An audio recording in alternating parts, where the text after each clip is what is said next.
Bán a bhí Rachel Hamilton, nó Big Rachel mar a thugtaí orthu. Trína Súile sin, feicimid mar a bhí an saoil ag ultachar le a deastra gClaschú sa Dhónaill Uí Chonaill.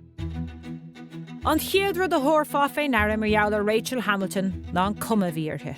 An tarna rud ná an neartha bhíocha. Bhí an pír de mór de bhean a has sé tríg is ceithre orlach ar irde ábalta ar obair fearr ar bithíanamh agus dhéon si é. Uornta ceapan díanamh gomín gachrod sais le dránach sa star gomín gachrod sais annachár íre nó mar sin de acha. Uornta, sa scéal sa tá gachrod sais bonós ciún is scéal Rachel Hamilton an sa.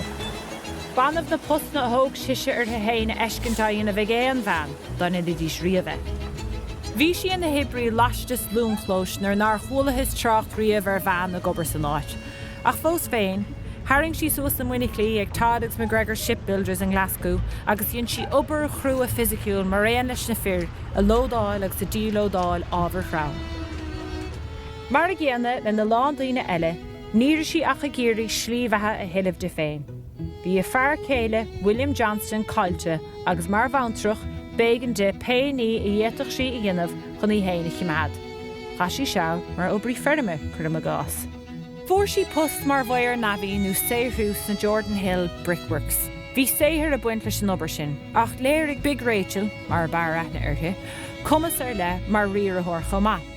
Bhí cáil ar mar chuine a chiúiniú síochána idir na hibrithe agus a chuinnig cuasaí féismacht ar an láthair ibre. Seans gur bheith seo féin aire, go raibh anam Rachel luaite nar a bhí na húdarráis le a cabhar chun círéibeanna cheanúil a bhí tréis tosnú amach nGlaschú an 8-75 agus iad duine commóra chéad blian ó bhreith Dhónaill Uí Chonaill. Tá Rachel Hamilton an son agus tá si ard chiíoch mór láidir agus mar sin de agus í siúd atá mar an garda slámdána nó a meas na pólíní agus mar sin de agus so banna meas áit na fearr agus mar sin so sin rud atamachsmach ach an son is ban éan aquí agus tá si hán an nGlaschú a costant an síochána a gcuineh na héireannig atá goléir adál nó na díanamh timpeall atá goléir adál as an meabhar mailer go stróchach an rud mailer Dhónaill Uí Chonaill. Éarnach a bar Rachel. Rugachaí a dúisgurt na héireann sa bblion 8-29. Diimiigh siar imirce le na muintir agus íon na chalíóg go gClaschú an cathair leis an bubal éarnach bhó an Alban. Fós cíann tú sais políoch na héireann an sais tennis atá idir Celtic agus Rangers agus an cháhéamh san a gcónaí so imíonn na héireannig ach tógann siad an políocht lo.